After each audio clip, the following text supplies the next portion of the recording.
차례로 소개드리겠습니다.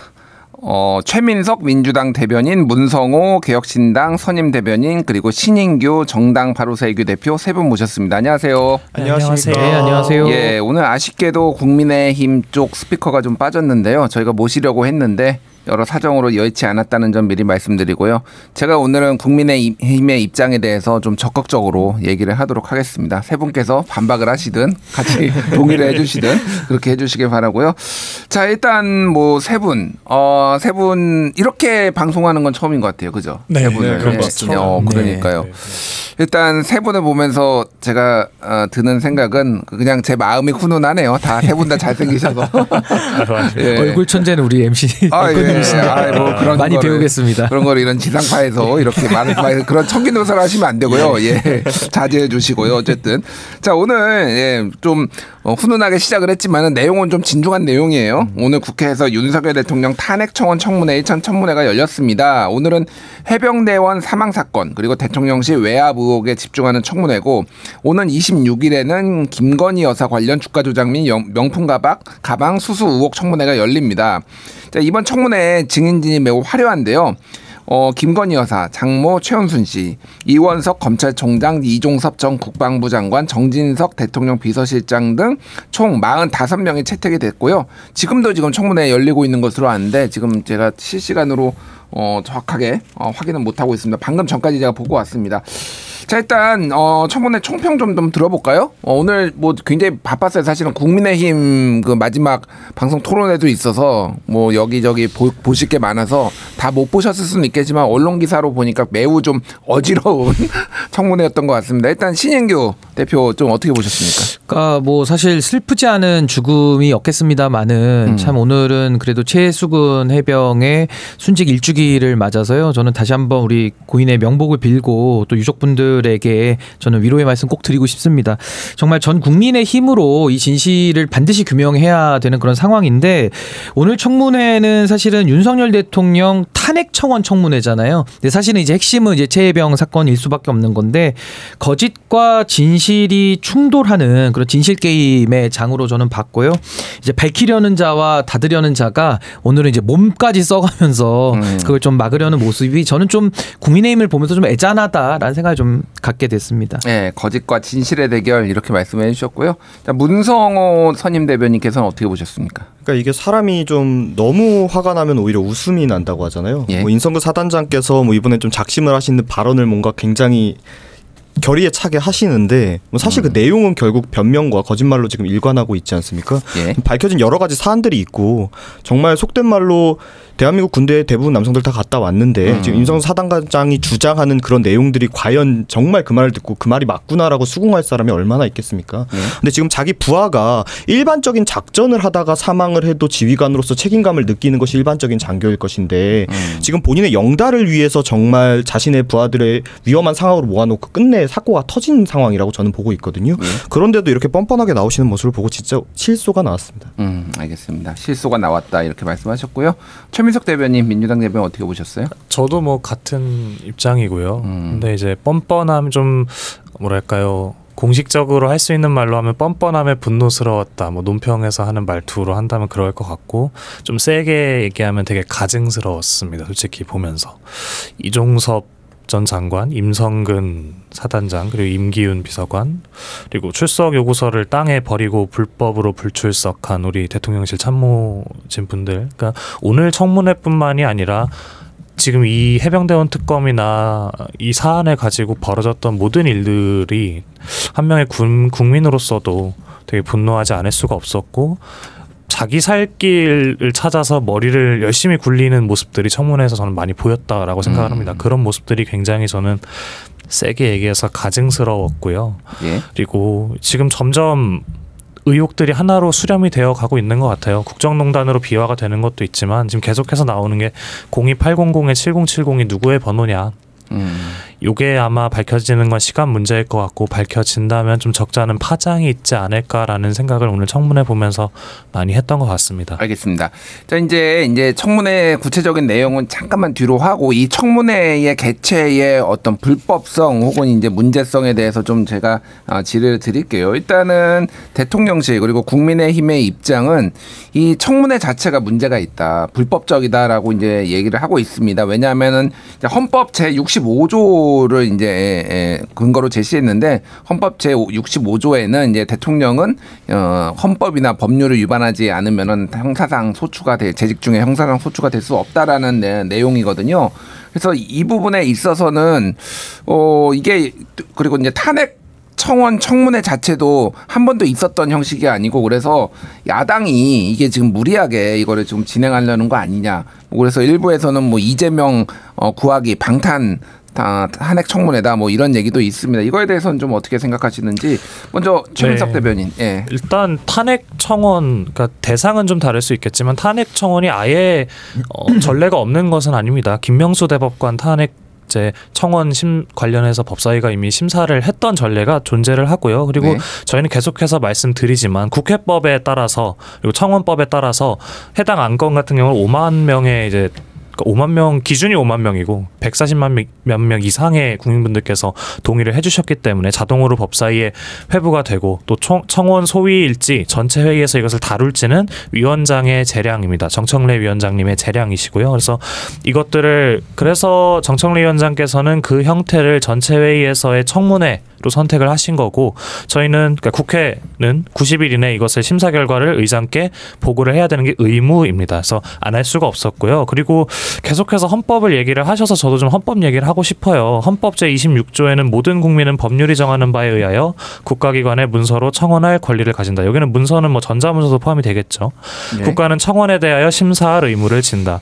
헌법과 국회법을 따르고 있는 절차라고 말씀을 드리고 싶고 그 외에 위원장의 재량을 그 법률의 테두리 안에서 활용을 하는 그런 청문회이기 때문에 전혀 저는 이게 헌법이나 뭐 다른 법률들을 위반했다라고 하는 건 좀 억지 주장이 아닐까 싶습니다. 그러니까 지금 이게 뭐 탄핵 소추를 바로 하는 게 아니라 헌법이나 법률을 위반했을 때 탄핵 소추를 할 수도 있지만 그 앞에 알아보는 단계이기 때문에 가능하다 뭐 이런 말씀이신 거죠. 청원님께서 5가지 정도의 이제 사유를 해주셨는데 그 중에 가장 먼저 제시를 하셨던 게 해병대원 수사외압 관련된 거니까요. 그거를 하나하나 따져보겠다라는 겁니다. 오히려 갑자기 이거를 근거로 저희가 탄핵해야 된다라고 이야기를 하면은 그게 좀 더 뭐랄까요 절차적인 어떤 아쉬움이 있을 수는 있겠지만 지금 하나하나 따져보겠다라는 거니까 이걸 가지고 좀 발목을 잡기에는 명분이 부족하시지 않은가 생각이 듭니다. 알겠습니다. 자. 신인규 대표는 어떻게 보십니까? 네, 지금 우선은 탄핵 청원에 대해서 이제 국민들이 본인 인증까지 해가면서 지금 시각으로 143만 명이 서명을 했거든요. 그러니까 어마어마한 숫자라고 볼 수 있겠죠. 그래서 저는 당연히 이것은 법과 원칙에 따라서 청원이 다루어져야 되는데요.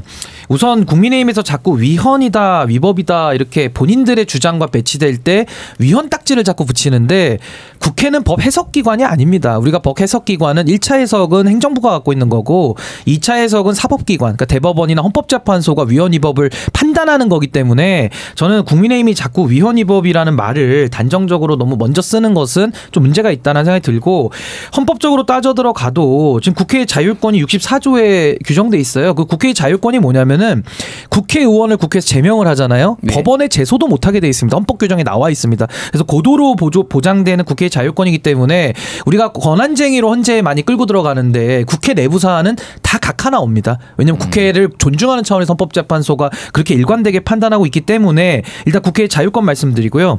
헌법에 대해서는 아까 우리 최 대변인께서 잘 말씀해 주신 대로 26조의 기본권으로 청원에 관한 권리를 규정하고 있고 이 항에서는 국가는 청원을 심사할 의무를 진다고 되어 있습니다. 의무를 질 수 있는 것도 아니고 지기 때문에 그에 따라 청원법이 있는데요. 청원법 2조에는 다른 법률의 청원에 관한 규정이 있으면 그 규정을 따라라. 그 국회법 찾아보면 123조 이하의 청원 청원에 관한 규정이 아주 상세히 나와 있어요. 네. 그래서 지금 그 법에 따른 청원 심사 내지는 그 과정에서의 청문회를 하는 거기 때문에 아무런 위법 사항이 없다라는 것이고, 전 내용적으로도 그 청원인께서 5가지 사유를 말씀하셨는데 전 그거 외에도 수사거임이라고 제가 4가지를 더 붙이고 싶거든요. 네. 수가 이제 수사권의 사유하고요. 이제 사면권이 사면권 남용이죠. 그다음에 이제 거부권의 오용. 거부권을 전 잘못 쓰고 있다는 거고, 임면권 남용도 있습니다. 그러니까 예. 이런 것들까지 다 합치면은 탄핵에 관한 헌법과 법률상의 중대한 위반 여부 이것만 남아 있고 국회 결단만 남아 있는 상황이라서 전 국민의힘이 이쯤 되면은 반성을 해야지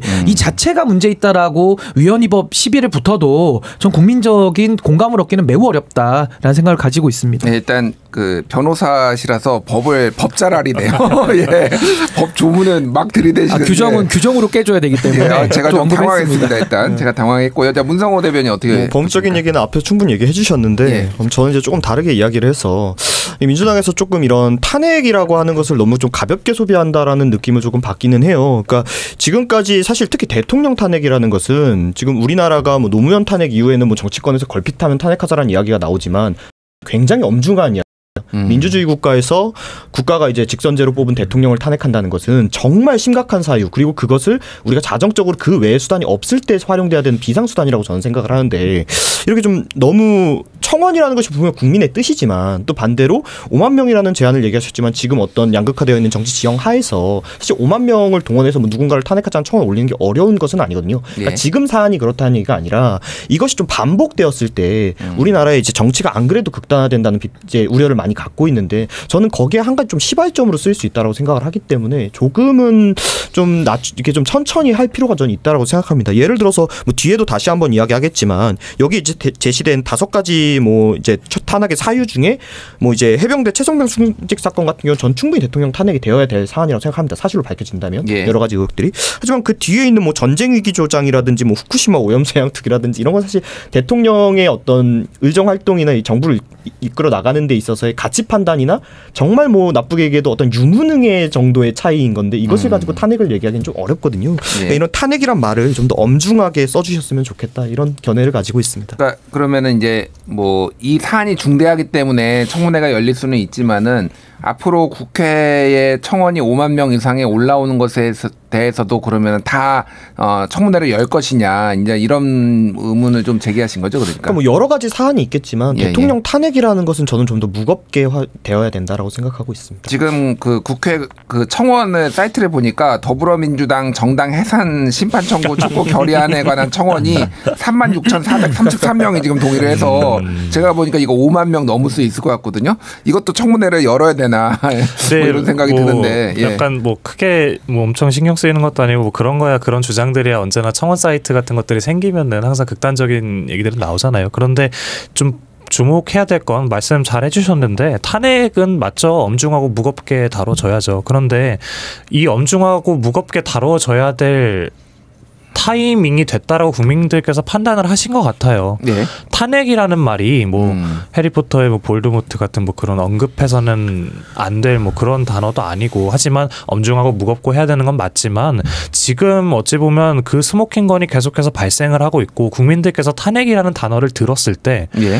그리고 해병대원 수사외압 사건과 좀 이렇게 매치가 되면서 이 정도면 우리가 직접 다수결로서 뽑은 대통령이지만 이거는 정말 아니다라고 판단을 이미 하셨기 때문에 우리가 그러니까 민주당에서 탄핵을 하고 또 조국혁신당과 야당들과 이제 공조를 해서 이런 어떤 정치적인 행보를 가져가는 데 있어서 역풍이 그렇게 크지 않다라는 건, 이거는 저희한테 뭐 탄핵을 남발한다라고 뭐 비판을 하실 수 있겠지만 오히려 자성하시고 탄핵이라는 이런 무거운 단어가 나왔을 때 왜 역풍이 불지 않지? 왜 반대 여론이 크지 않지?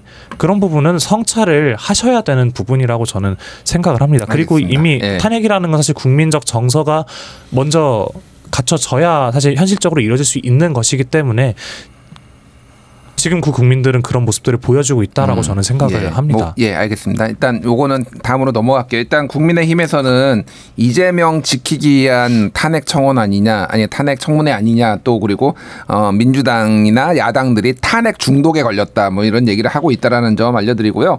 오늘 이제 청문회 얘기를 좀 본격적으로 들어갈게요. 지금 그러니까 오늘 못 보신 분들을 위해서 무슨 일이 벌어졌는지를 제가 짧게 요약을 할게요. 일단은 국민의힘에서는 피켓 시위를 했습니다. 예, 그래서 불법 청문회다라고 아까 전에 제가 설명드린 그런 이유 때문에 불법 청문회라고 피켓 시위를 했고요. 정청래 법사위원장은 경호권과 질서 유지권을 발동할 수도 있다 이렇게 엄포를 냈고요. 그리고 정청래 위원장이 또 국민의힘 곽규택 의원에게 5분간 계속 째려보면 퇴장시키겠다. 뭐 이런 얘기도 좀 했고요. 그리고 오늘 또 하나는 그 028007070 이거를 이제 전화를 받은 사람들이 최근에 언론 보도로 공개가 됐는데 주진우 의원 이제 전 대통령실 법률비서관이죠. 법률비서관인데 이 전화를 이제 통화를 했기 때문에 이게 이해충돌의 소지가 있어서 법사위에서 배제해야 된다라는 야당의 주장이 나와서 이거를 가지고 또 한번 이제 부딪혔습니다. 그리고 또 하나는 이제 민주당의 전현희 의원이 회의장에 입장을 하면서 이제 얼굴과 허리 등을 다쳤다라고 이제 주장을 했고, 그러니까 국민의힘 쪽에서 피켓 시위를 하는 이런 와중에 자기가 밀려가지고 이렇게 다쳤다라고 얼굴을 부여잡고 이렇게 들어오는 일이 있었고요. 또 이에 대해서 국민의힘 의원들은 우리 당의 고동진 의원도 다쳤다, 법사위원장이 밟고 지나갔다 이렇게 이제 주장을 하고 뭐 이런 상황이었습니다. 그러니까 구체적인 내용은 좀 뒤에 좀 보기로 하고. 어떻게 보셨습니까? 이거 신인규 대표는 좀 어떻게 보셨어요? 이런 과정들?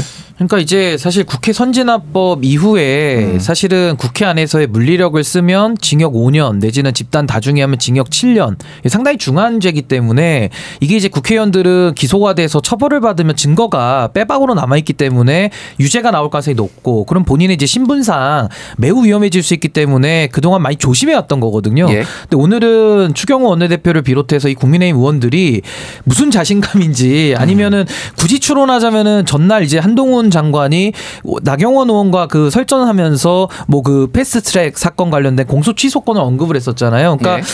뭐 우리는 이렇게 해도 검찰에서 막을 수 있다라는 그런 자신감인지 오늘 또 앞에를 막으면서 소리를 지르기 시작을 하더라고요.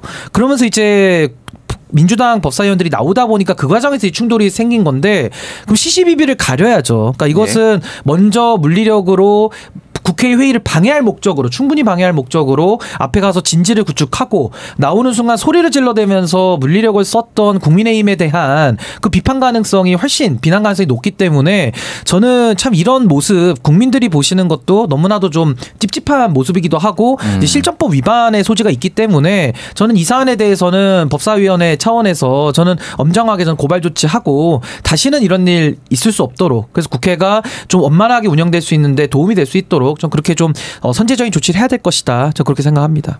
너무 좀 빡빡하게 해서 국회를 좀 더 파행으로 몰아가는 거 아닌가 좀 그런 생각도 드는데. 아니 그러니까 예. 이제 국회에서 자신들의 주장을 얼마든지 할 수 있다고 저는 봐요. 뭐 평화적으로 뭐 피켓도 든다든지 서로 뭐 지나갈 때 소리 지르고 할 수 있는데 오늘처럼 그렇게 물리력으로 또 앞자리를 막고 나가는 사람을 못 나가게 막아버리면은 당연히 충돌이 나오고 그 안에서 또 다칠 수 있는 거 아닙니까? 그래서 전 이런 모습은 좀 중단돼야 되고 일단 실정법 위반의 소지가 있기 때문에 전 이 부분에 대해서 좀 엄정하게 하는 태도가 좀 필요하다라는 입장을 가지고 있습니다. 알겠습니다. 문성호 대변인은 어떻게 보셨어요? 저도 이제 비판적인 이야기를 좀 하려고 했는데 워낙 세게 이야기를 하셔서 근데 이제 아무래도 정치를 하는 장소다 보니까 이런 시위나 뭐 이런 게 다양하게 있을 수 있죠. 이 전부터도 있어 왔고 사실 지금 뭐 국회 왔다 갔다 하시는 분들 알겠지만 그 앞에 실정법을 지키지 않는 이런 집회 시위가 사실 굉장히 많아요.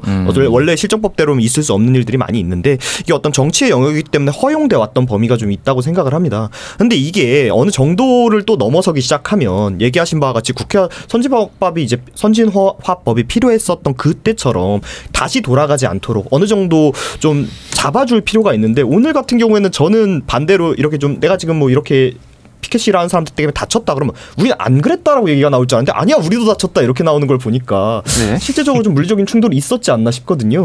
이런 부분을 지금 이 국회의원이라는 게 결국에 국민의 의사를 대의해서 정치를 하는 분들인데 이런 모습을 보여서 되겠습니까? 자제할 필요가 있다고 생각합니다. 알겠습니다. 최민석 대변인 짧게. 그러니까 일단 저희 입장에서는 저희는 이제 직접적인 피해를 당한 의원님들이 계시잖아요. 그리고 보좌진 중에 한 분도 갈비뼈를 다쳤다라고. 아 그래요? 들었거든요. 그거는 제가 몰랐네요. 예, 보좌진 분 한 분도 다치셨고 박은정 의원님, 조국혁신당 의원님도 좀 이제 상해를 입으셨고. 그러니까 결국 두 분 말씀하신 게 저는 맞다라고 생각을 합니다. 저희가 동물국회다라고 해서 그런 법을 만들어놨고 그게 이제 아마 국민의힘 전신이었던 당 이름을 정확히 기억은 안 나는데 그때 만들었던 거라고 그 주도로 만들었다라고 알고 있거든요. 황우여 대표 있을 때 맞습니다. 근데 되게 좋은 취지의 입법이었는데 그거를 스스로 본인들이 깨고 있고 그러면서 왜 청문회는 그러니까 본인들이 지금 불법으로 청문회를 막으려고 하면서 청문회 가지고 불법성을 주장하시는지 거기서부터 저는 약간 모든 게 지금 꼬여 있다라고 생각을 하고 좀 각성하셔야 되지 않나. 그러니까 저는 요거 연관돼서 조금 하나만 더 말씀드리면, 그러니까 저는 민주당에 대해서도 비판점이 분명히 있어요. 그러니까 오늘 말고 대통령실에 의원들이 직접 가가지고 소리 지르고 행정실 직원들하고 몸싸움 벌이잖아요. 그러니까 전 이런 것도 다 똑같은 맥락으로는 보입니다. 그러니까 국회의원은 민주당이든 국민의힘이든 개혁신당이든 어디든 간에 국민의 대표고 헌법기관이에요. 권한을 갖고 있는 사람들인데 권한을 갖고 있는 사람들이 권한을 쓰고 그 권한에 승복할 책임도 있는 거거든요. 예. 근데 그걸 다 내팽겨치고 어떻게든 힘으로 밀어붙여 보겠다. 그건 말씀하신 대로 권한이 없는 시민들이나 일부 과격하게 목소리를 내는 분들의 몫인 거고 그것도 우리가 정치적으로 판단을 좀 하겠죠. 처벌이 필요한 부분과 아닌 부분은 나눌 텐데 국회의원들은 전 그래서는 안 된다는 거예요. 그러니까 물리력을 쓰고 한다는 것은 국회의원의 기본 자격이 없다. 그래서 전 엄정한 법적 조치를 해야 된다. 저 그렇게 생각합니다. 알겠습니다. 저도 한마디만 얹으면 문성호 대변인. 이게 방금 이야기하셨는데 이제 이런 사례가 사실 국힘에서만 하는 건 아니었거든요. 근데 이제 민주당 쪽에서 이런 일을 할 때 내세웠던 논리가 뭐 예를 들면 이번엔 청문회죠. 청문회가 불법이니까 우리도 불법적인 방법으로밖에 투쟁할 수 없다. 이런 류의 논리로 어떤 이제 민주당이 자신들의 행위를 이제 좀 합리화했던 경우가 있었거든요. 근데 방금 얘기하셨던 것처럼 이게 불법이 상대방이 내가 불법이라고 규정했으니까 내가 더 과격하게 행동해도 돼라는 식으로 합리화를 하기 시작하면 점점 극단적으로 가고 밑도 끝도 없어지고 그럼 상대방도 그럼 너희가 불법으로 했으니까 그럼 우리도 불법으로 할 거야가 되기 때문에 그러니까 이건 같이 멈춰야지 어디 한쪽만 비난한다고 될 수는 없다고 알겠습니다. 이제 뭐 2019년에 있었던 이제 국회에서의 이제 물리력 행사 그때 이제 국회 선진화법 위반으로 고발이 됐는데 아직 5년이 지났는데도 아직 이게 결론이 안 나서 신인규 대표 얘기하신 대로 이거 고발을 한다고 뭐 실질적인 효과가 있을까 그 생각은 들기는 해요. 그러니까 법원의 입장은 웬만하면은 정치권의 일은 너희들이 좀 해결을 해라라는 거에서 사실 시간을 좀 벌어준 거기도 하고 수사기관도 곤란해서 한 건데 어쨌든 조금 뭐가 됐든 이게 결론은 내야 되지 않나 그 생각이 듭니다. 이게 저는 5년을 끄는 재판은 거의 본 적이 없어가지고. 그러니까 매우 의도적이죠. 그러니까 아예 그 사법부가 사법적인 판단을 아예 안 하겠다라고 하면서 이걸 우리는 보통 뭉갠다고 표현하는데 그냥 캐비넷에 넣어놓고 맨날 인사이동만 나오는 거예요. 그러니까 이런 식으로 가서는 안 되고 물론 국회가 내부적으로 좀 서로가 뭐 소를 취한다든지 여러 가지를 해서 좀 양형해서 고려를 해가지고 이거 원만하게 끝낼 수도 있어요. 근데 지금은 그게 안 되는 상황 속에서는 사법부가 판단을 해줘야 끝이 나는 겁니다. 그래야 다시 이런 짓을 반복 안 하거든요. 근데 이것도 사법부는 국회의 자율권은 요럴 때 쓰라고 준 게 아니고 사법부는 국회법에 따른 처벌 규정이 생겼기 때문에 법에 따라 판단을 해야 되는데 지금은 좀 엉뚱한 판단으로서 오히려 국회에서의 이런 혼란을 더 가중시키는 거 아닌가. 알겠습니다. 좀 그렇게 생각합니다. 그러니까 뭐 그 문제는 약간 이제 아주 핵심 문제는 아닌데 어쨌든 고발 좀 서로 안 하고 원만하게 했으면 좋겠다 뭐 이런 생각을 합니다. 오늘 이제 핵심적인 게 오늘 임성근 사단장 관련해서 논란이 굉장히 많았습니다. 일단은 임성근 전 사단장이 오전에는 증인 선서를 거부했다가 오후에 했고요. 그리고 또 하나는 휴대폰 비번을 알려줄 의사가 있는데 휴대폰 비번을 까먹었다. 그래서 뭐 굉장히 20자리 정도 이제 했는지 모르겠으나 이제 까먹었다라고 얘기고 이종호 전 그러니까 블랙펄 인베스트 대표 그러니까 김건희 여사와 가까운 것으로 알려지고 도이치모터스 주가 조작을 이제 했던 그 공범 이 사람은 모른다라고 얘기를 했는데 실제 군사법원에 제출된 그 임성근 사단장의 통화 문자 내역에 이종호 대표가 없었다고 하거든요. 이거는 좀 어떻게 봐야 될까요? 문성호 대변인은 어떻게 보십니까? 그러니까 저 같은 경우에 방금 얘기하신 이제 휴대폰 비번을 알려줄 의사는 있지만 기억은 나지 않는 장면이 아까 처음에 말씀드렸던 실소를 했던 장면이거든요. 굉장히 결의쳐서 알려드릴 의사가 있습니다. 그럼 알려주시죠 그러니까. 근데 기억이 안 납니다. 그러니까 이게 지금 정말 책임감 있게 하는 건지 아니면 이 청문회 자유를 무슨 스탠딩 코미디라고 생각을 하시는 건지 정말 제가 분노했던 장면이었고 그 뒤에 이제 질문대로 이종호 전 대표의 이제 그 내용이 결국 그거지 않습니까? 내가 뭐 얘기해가지고 처벌받지 않게 해줄게 뭐 거기에 관련되지 않게 해줄게 이런 식으로 했다는 거 아닙니까? 근데 이제 나중에 그렇게 하니까 내가 뭐 허세를 부렸던 거다 이런 식으로 이야기하신 거잖아요. 근데 물론 실제로 흔히 얘기하는 정치권의 이런 사자분들이 이런 허풍이나 거짓말을 하시는 분들이 많죠. 많은데 이번 사안 같은 경우에도 그럴 수 있지만 저 같은 경우에는 조금 그래도 의심이 가는 게 어떤 거냐면 임성근 사단장이 그 수사 과정에서 수사 대상에서 빠진 과정이 너무나도 불투명하고 너무나도 합리적이지 않았다라는 거예요. 그러니까 뭔가 비합리적인 의사결정이 들어와 좋았을 것이고 거기에 대해서 뭐 대통령 경로설 이런 것이 나오다가 마침 흔히 얘기하는 대통령에게 많은 영향력을 행사하시는 대통령의 부인의 측근이라고 할 수 있는 사람의 이야기가 나오니까 예. 결국 이 약간 빠져있던 고리가 좀 맞아 들어간다라고 보거든요. 그러니까 이 부분은 뭐 임사단장이 뭐 거기에 통화 내역이 없었다 이런 것보다는 실질적으로 이렇게 행사를 했느냐 이 부분에 수사를 좀 집중해야 된다고 봅니다. 예, 알겠습니다. 신인규 대표는 어떻게 보셨습니까? 그러니까 저도 사실은 그 임성근 사단장에 대한 구명 로비를 이제 이종호 전 대표를 통해서 지금 이제 김건희 여사까지 올라간 거 아니냐라는 의혹이거든요. 예. 근데 저는 뭐 임성근 사단장이 이종호 씨 모른다 이렇게 이야기를 하지만은 이미 카톡에서 임성근 사단장 명의로 골프로 초대한 이제 이미 이 내역이 있고요. 예. 또 이종호 전 대표의 녹취에서도 너무나도 그 임성근 사단장에 대해서 애지중지하면서 처벌이 필요한 사람을 별 4개 만들어주겠다는 얘기까지 하고 있는 상황이거든요. 예. 그렇다면 저는 아직은 우리가 유무죄를 알 수는 없지만은 수사가 필요한 단서는 전 충분히 나왔다라고 생각이 들어서 지금 같은 상황이고 공수처가 정상이라면요 이종호를 체포해야 됩니다.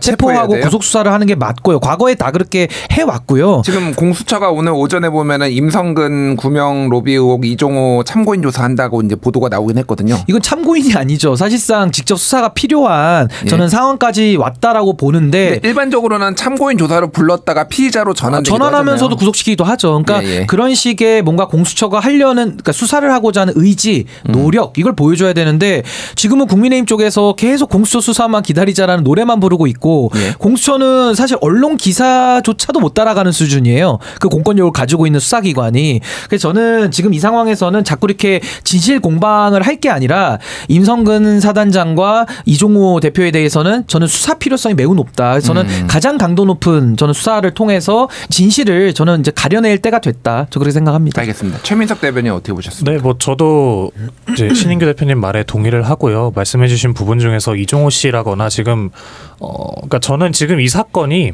해병대원 수사외압을 어쨌든 그걸 시작으로 지금 불거진 전국이지만 결국에는 모든 길은 로마로 통하고 모든 의혹이 지금 김건희 여사로 통하고 있습니다. 그러니까 이거는 뿌리 깊게 자리 잡은 지금 이 대한민국 국정농단 세력에 지금 약간의 삐져나온 가지가 이제 하나 걸렸다라고 생각을 하고요. 거기를 국정농단이라 보시는 거예요? 예, 저희는 지금 그렇게 그럴 가능성이 높아지고 있다라고 판단을 하고 있습니다. 뭐 자신 있게 그거는 수사도 해봐야 되고 더 파봐야 되는 문제지만 결국에는 이 해병대원 수사 특검이나 뭐 수사외압 같은 문제도 결국엔 김건희 여사 특검법과 연결이 되는 부분이 충분히 있다라고 생각을 하는 이종호 씨 같은 경우가 지금 가장 문제가 많은데 이분이 임성근 사단장 구명 로비뿐만이 아니라 지금 경찰의 조땡땡 경무관 치안감 승진 문제에도 개입했다라는 의혹이 지금 나오고 있고요. 예.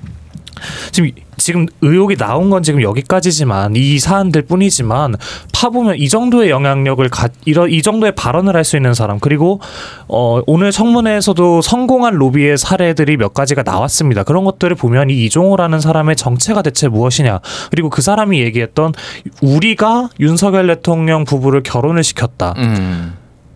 오늘 조국 혁신당 박은정 의원님께서도 말씀을 하셨지만 우리가라는 표현에도 좀 집중을 좀 해봐야 될 것 같습니다. 여기에 또 3부 체크해봐라는 그 카톡방 단어가 나왔듯이 삼부 토건도 연결이 되어 있다라는 의혹들도 계속해서 나오고 있고요. 그러니까 결국에는 개별 건건으로 지금 여러 가지가 터지고 있지만 정말 거대한 실체가 하나가 있다. 그거 하나만큼은 좀 확실한 것 같고요. 그거를 파헤치기 위해선 신인규 대표님이 말해주셨듯이 공수처 말고 좀 더 정말 큰 힘을 가진 특검이라든지 이런 어떤 수사, 강도 높은 수사가 정말 필요할 것 같고요. 정말 깊게 들여다보지 않으면 정말 대한민국을 움직이는 세력이 누구인가 우리가 이걸 깊게 들여다보지 않으면 정말 이 나라의 미래가 정말 우려스러울 정도의 사안이라고 저는 생각하고 있습니다. 이거는 시작일 것 같습니다. 그리고 참고로 박근혜 최순실 당시의 탄핵 국면에서도 대통령 연설문 고쳐줬다라고 하면서 그때 이제 국민적 여론이 들고 일어난 거거든요. 어떻게 국정에 이렇게 개입을 하냐 하면서 파보니까 이제 뭐 K스포츠 재단, 뭐 미르 재단 하면서 평창 올림픽을 해먹으려고 했다. 뭐 이러면서 인사 개입 나오죠. 이러면서 이제 고구마 줄줄이 고구마처럼 나오면서 이제 국정농단 국정농단이 넘어간 건데 전 이 사안도 주가 조작 김건희 여사와의 공범 관계에 있는 사람이 뭐 해병대 별 4개 얘기도 미리 알고 있죠. 또 인사에 개입하려고 그러죠. 또 경무관 그 징계 무마까지도 관여를 하죠. 뭐 검찰 인사 뭐 공수처 갔더니 또 그분을 옛날에 변호했던 사람이 공수처 검사로 가 있죠. 맞습니다. 그러니까 이런 식으로 전방위적으로 지금 이렇게 손을 뻗쳐놨다라고 한다면은 이거는 김건희 여사를 중심으로 한 이 주가 조작 세력들이 도대체 어디까지 이게 지금 개입이 된 것이냐라는 전 국민적 합리적인 그런 의구심을 자아낼 수밖에 없다. 또 덧붙이자면 이종호 이 사람 한 사람의 문제가 아닐 수도 있습니다. 이 사람이 단독적으로 이런 걸 하기에는 힘이 모자랄 수도 있잖아요. 과연 그럼 이종호 주변엔 또 어떤 인물들이 있는가? 김건희 여사 외에. 알겠습니다. 그 시작인 것 같습니다. 그러니까 저도 하고 싶은 말이 앞에 다 나와가지고 전형적인 너희도 한번 해주십시오. 전형적인 사실 제가 봤을 때 이분 지금 나온 걸로 봤을 땐 전형적인 여의도 로비스트예요. 사짜 로비스트인데 이 사람이 이 정도 영향력을 혼자 행사 절대 못합니다. 그러니까 두 분이 얘기하신 게 뭔가 청취를 하시는 분들이 너무 좀 과도하게 확대하게 얘기하는 거일 수 있지만은 이게 한 사람이서 이런 식으로 할 수가 없는 구조라고 저는 생각을 하기 때문에 분명히 이걸 함께 하고 있는 분들이 저는 있다고 봅니다. 알겠습니다. 뭐 요거는 제가 입장들을 조금 정리를 하자면 일단은 그 멋쟁 해병이라는 단톡방에 나와서 이제 인사청탁이 있었다라고 추정되는 조 경무관 같은 경우에는 실제 승진은 하지는 못했다 이런 내용이 있었는데 다만 오늘 뉴스원의 단독 보도를 보면은 그 골프반 그 단톡방에 있었던 현직 경찰이 이 매번 조 경무관의 발령지로 이동해가지고 항상 부속실에 근무를 했다 이런 내용이 있더라고요. 그래서 매우 밀접한 관련이었다 이런 내용이 있고 또 이제 삼부토건 같은 경우에는 말씀하셨다시피 지금은 직접적으로 관련이 있는지 여부는 확인이 안 됐다. 뭐 이 정도로만 제가 정리를 하고요. 오늘 그러니까 이거 이제 핵심은 뭐 이제 이종호 씨하고 임성근 씨하고 이제 관계인데 어쨌든 직접적으로 연락을 받은 거는 안 나왔습니다. 오늘 근데 굉장히 문제가 되고 논란이 됐던 게 임성근 사단장이 청문회 중에 현직 검사와 문자로 대응 방안을 상의를 해서 논란이 됐는데 이걸 모르시는 분이 있어서 이제 좀 제가 설명을 드리면은 임 사단장이 누군가에게 이렇게 적었어요. 박균택 의원께서 휴대폰 확인하자는 것은 법적으로 어디까지 공개라는 이런 메시지를 언론 그러니까 보도가 돼가지고 사진이 나왔어요. 그래서 장경태 민주당 의원이 누구랑 지금 청문회 중에 이렇게 얘기를 하니까 법조인이다라고 했다가 제 친척이다라고 얘기를 했는데 이제 광주고검에 근무하는 현직 검사라는 겁니다. 그래서 이제 이게 현직 검사가 변호사가 아니라 현직 검사하고 법률 조언을 받아도 되는 거냐 이런 거에 대해서 주진우 국민의힘 의원은 이제 관계가 친척이라고 얘기하니 할 수 있다라는 취지의 얘기를 했고 그래서 이제 공방이 있어서 정해가 됐고요. 그리고 이제 방금 한겨레가 이제 보도를 했는데 지금 한 20차례 정도 지금 임성근 사단장이 검사 사총과 이첩 회수 요때 20번 정도 이제 문자를 주고받았다. 정확하게는 지난해 7월 28일부터 8월 9일까지 임성근의 통신 내역을 보니 이 검사랑 지금 20번 이제 연락을 주고받았다. 이런 내용까지 나왔거든요. 일단 최민석 대변인은 이건 좀 어떻게 보시나요? 그러니까 현직 검사 변호사 자격이 있으신지 없으신지 그건 이제 따져봐야 될 문제지만 청문회 중에 뭔가 임성근 사단장은 보내기만 했다. 그러니까 주고받지는 않았다. 보내기만 했고 점심시간에 나가서 통화해서 그 답을 받았다라고 일단 그렇게는 이야기를 하셨어요. 뭐 이게 정말인지 아닌지는 더 따져봐야겠지만 근데 현직 검사와 지금 본인 말대로 본인이 계속 선서 거부할 때 내세운 논리대로 계속 지금 뭐 수사를 받고 있는 상황에서 물론 그분이 직접 수사를 하는 건 아니지만 현직 검사와 이런 식으로 지금 피고발이 된 사람이 그것도 청문회 증인으로 나와서 계속해서 뭔가를 입을 맞춰가는 과정 이거 자체도 굉장히 국민들께서 보시기에는 부적절하게 보일 것 같고요. 오늘 박지원 의원께서도 또 뭐 하나 의혹 제기를 하신 것 같은데 임성근 사단장이 이전에 그러니까 이른바 속칭 카드깡이죠. 뭐 그런 걸로 해서 좀 문제가 있었나 봅니다. 저도 오늘 청문회 보면서 알았는데 이제 경찰에서는 그게 뭐 경찰인지 어떤 수사 단계에서 무혐의 처분이 됐다고 본인이 말씀을 하셨고 뭐 그렇게 그게 팩트겠죠. 근데 박지원 의원님께서 지적하신 의혹은 그 과정에서 법조인이라는 광주고검에 근무하고 있는 그 검사가 개입을 한 게 아니냐 이런 식으로 이제 질의를 하셨거든요. 뭐 본인은 부인을 하셨지만. 그래서 이런 것들을 봤을 때 단순히 청문회 때 현직 검사와 이야기를 나눴다라는 것도 굉장히 큰 문제가 되겠지만 그 인맥을 지금까지 임성근 사단장 인생에 있어서 어떻게 사용해 왔느냐 이것 역시도 좀 같이 살펴봐야 될 문제라고 보고요. 그게 만약에 정말 그 의혹이 사실이었고 한다면 이번 구명로비나 그런 외부의 도움을 통해서 자신의 안위를 챙겨왔던 인물이라면 구명로비 역시도 한층 더 강화해줄 수 있는 심증 정도는 되겠죠. 이것 역시도 알겠습니다. 좀 중요한 국면일 것 같습니다. 예, 문성호 대변인께 여쭤볼게요. 그러니까 지금 최민석 대변인도 얘기를 한 게 구명이 한 군데가 아니라 여러 군데로 갔을 수도 있고 그거가 지금 광주고검이나 이런 검사들로부터 이렇게 올라갔을 가능성에 대해서도 뭐 얘기를 하신 것 같은데 어떻게 좀 그거는 이제 뭐 좀 따져봐야 될 일이죠. 이제 오늘 나온 이야기들이니까 뭐 아직 확인되지 않은 부분들이 많고 사실은 아직은 또 이제 뭐 밝혀진 게 광주고검 검사분이 뭐 이 사건에 대해서 뭐 영향을 끼칠 수 있는 위치인지 아니 뭐 수사에 연관이 돼 있는 분인지는 뭐 알 수 없습니다만은 뭐 흔히 얘기하는 뭐 검사 동일체 뭐 이런 얘기도 있으니까 뭐 인맥을 타다 가다 보면 이런 게 있을 수 있겠지만 지금 뭐 이사가 지금 시점에서 그렇게까지 의혹을 제기하는 것은 조금 어려움이 있지 않을까 저는 생각을 하고요. 예. 근데 이제 다만 물론 자기가 진짜 친척이면 자기가 뭐 법적으로 어려운 일을 겪었을 때 뭐 조언 물어볼 수 있죠. 근데 그게 예를 들면 진짜 내가 일반인이라서 내가 뭐 어디 아는 변호사도 없고 뭐 어디 찾아갈 데도 없고 그래가지고 듣고 보니까 뭐 누구네 아들이 검사를 하는데 그래서 전화했으면 그래 그럴 수 있다 하지만 이분이 자기가 변호사가 없으니까 뭐가 없습니까? 자기가 지금 청문회라는 이 국민 앞에서 정말 이 답변을 하고 있는 중요한 자리에서 이런 부적절한 행위를 하고 또 그걸 또 부주의하게 들켰다는 게 저는 이분이 지금 정말 이 청문회라는 자리를 얼마나 가볍게 생각하고 있나 이런 좀 태도적인 부분에서 정말 실망스러운 자리였다고 생각합니다. 진짜. 제가 그 부주의한 거 말씀하시니까 제가 맨날 얘기를 하는데 보안 필름을 빨리 조금만 각도가 틀어져도 안 보이거든요. 카메라로 맞아요. 찍어도 진짜 이거 국회 나가시는 분들은 꼭 보안 필름을 꼭 덮어라 이런 말씀드리겠습니다. 자, 법조인으로서 어떻게 보세요? 아니, 검사한테 조언받는 거. 뭐 보안 필름 안 붙이고 그냥 나쁜 짓을 안 하면 돼요. 그럼 찍혀도 상관은 없을 텐데 저는 이게 지금 심각한 문제인 것은 현직 검사라는 겁니다. 그러니까 공무원이죠. 그럼 국가에서 세금으로 월급을 받는 사람이 뭐 친척 일이든 누구 일이 됐든 사적인 일을 봐준다. 이게 이제 문제가 하나 있는 거고 전 이 검사분은 최소 징계 이상은 받으셔야 될 것 같아요. 왜냐하면 변호사법 36조에 보면은 재판이나 수사기관의 공무원의 사건 소개 금지 조항이 있는데 여기에 그래도 친족인 경우에는 소개 정도까지는 해줄 수 있게 열어놔줬어요. 근데 여기서 지금 소개해준 게 아니라 법률 상담을 해주지 않았습니까? 그럼 법률 상담에 대해서는 변호사법에 109조에 보면은 법률 상담으로 명시해 놓고 있습니다. 법률 상담을 변호사가 아닌데 했을 때는 처벌하게 돼 있거든요. 검사는 변호사의 자격이 있는 자지 변호사가 아니에요. 변호사가 되려면은 변호사 자격이 있어야 되고 또 변호사협회에 등록을 해야 되고 사무소를 개설해야 그리고 저도 사무실에서 법률 상담을 해야 합법이 되는 거거든요. 그러니까 이게 법조 브로커들 때문에 이게 규제를 만들어 놓은 건데 수사기관에 종사하는 현직 검사가 그것도 임성근 사단장 친척이라고 업무 볼 시간에 그걸 해주고 있다? 이거는 제가 뭐 지금 변호사법 조항까지 얘기를 했습니다만 이거 아니더라도 내부 규정에 의해서 아마 징계는 최소한 해야 될 겁니다. 그래서 저는 이 문제도 임성근 사단장과 관련해서 뭐 저도 뭐 한두 명의 도움을 받았을 거라 생각은 안 드는데 그 한 줄기로서 파헤쳐볼 저는 사안이라고 생각이 들고 분명히 실정법 문제는 저는 확실히 된다고 봅니다. 알겠습니다.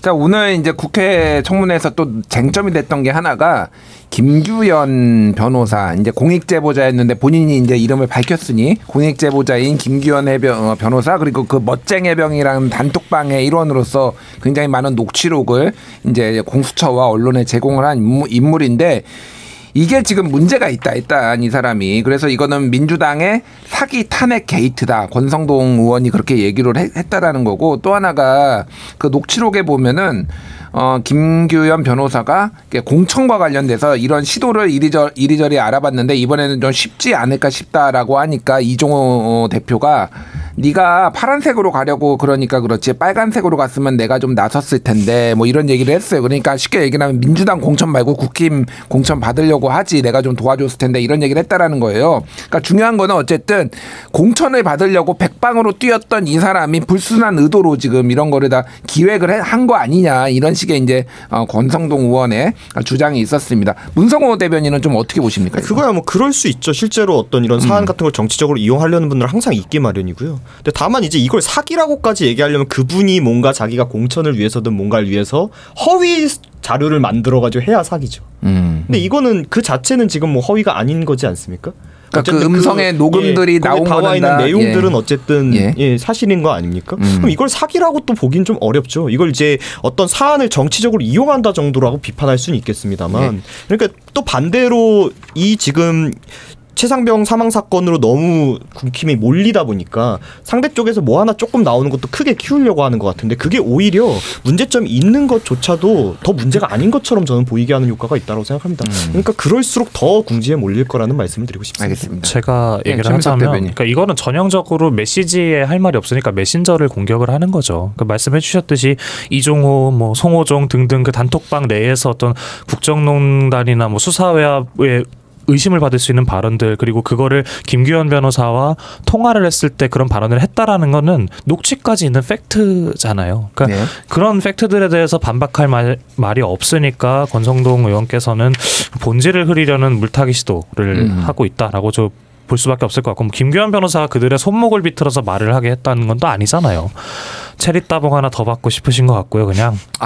체리 따봉이요. 예. 네, 그거 하나 더 받고 싶으셔서 충성 경쟁하시는 것 같고요. 그리고 비슷한 사례가 있었죠. 영부인께서 디올백 수수 하셨을 때 뭐 몰카 공작이다, 스토킹이다라고 했지만 국민께서는 그거 말고 받았다는 사실 자체에 분노를 하셨어요. 이 역시도 아무 효과 없고 똑같을 거라고 보고요. 그리고 저는 김규현 변호사께서 저희 서대문 청년 전략 공천 지역 할 때 이제 오디션 할 때를 봤습니다. 실력 있으신 분이고 안타깝게 공천은 되지 못했지만, 그때 오디션을 할 때 정견 발표, 이거를 만약에 정치적으로 이용을 하려고 하셨으면 정견 발표할 때 그 얘기를 하셨을 거예요.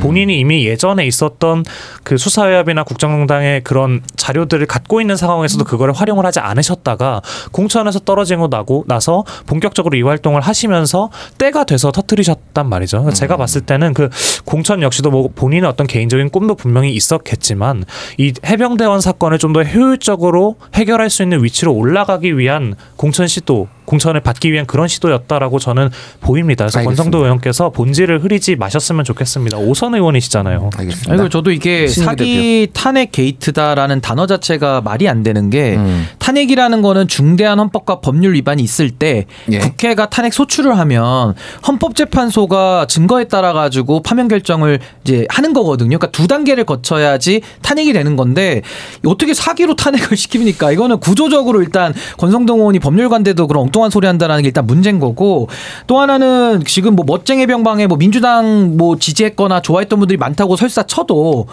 말이 안 되는 게, 그러면 멋쟁이 해병분들이 윤석열 대통령의 그 수사 외압, 뭐 예를 들면 외국에 나가 있는 이종섭 장관한테 전화를 한다든지 아니면 기록을 회수해 온다라든지 이런 걸 그분들이 시킨 게 아니잖아요. 윤석열 대통령이 알아서 한 것이지 왜 그거를 억울한 데 가가지고 딴 데 가서 화풀이 하는지 잘 모르겠고, 마지막으로 이 관계 형성도 2023년도 5월 달에 이미 다 형성이 돼서 골프 치고 뭐 이런 얘기들이 나왔던 거고, 이 사안이 난 거는 2023년도 7월 8월이잖아요. 그 후에 일이 있었고 지금까지도 꽤 많은 시간들이 흘러왔는데, 그 사이에 뭐 김규현 씨 변호사도 뭐 정치를 원하면 할 수도 있는 거죠. 그러니까 그런 걸 가지고서 무슨 민주당이 짜고서 이걸 다 윤석열 대통령을 탄핵의 구렁텅이로 넣는다?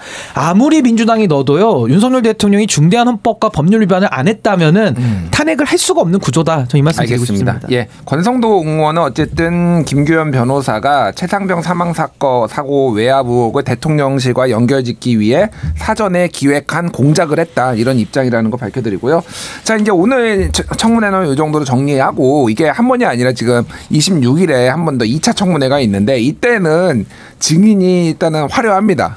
김건희 여사, 장모 최은순 씨, 그리고 이제 이원석 검찰총장. 왜냐하면 이게 도이치모터스 주가 조작하고 명품백 수수 의혹에 있는 건데, 뭐 물론 저는 이분들이 이제 다 안 나오실 거라고 저는 개인적으로 봅니다. 그렇게 보는데 26일 청문회는 좀 어떻게 진행될 것 같은지 좀 각자 얘기를 해주시죠. 먼저 신인규 대표 어떻게 될 것 같아요? 뭐 26일에 한 번 더 있는데요. 그때 지금 핵심 증인들이라고 할 수 있는 김건희 여사나 장모 최은순 씨 이런 사람들은 아마 안 나올 겁니다. 근데 뭐 그들이 나오고 안 나오고도 중요하겠습니다만은, 일단은 이 지금 주가 조작 문제라든지 지금 명품백 수수 문제도 어처구니 없는 지금 상황으로 가고 있어요. 막 의혹이 쏟아져 나오고요. 법률 해석도 국가기관을 다 동원해서 사유하고 있는 증상들이 나오고 있기 때문에 전 이런 부분들을 국민들 앞에 전 좀 알리는 차원에서도 매우 유의미할 것이다. 전 그렇게 생각합니다. 알겠습니다. 최민석 대변인.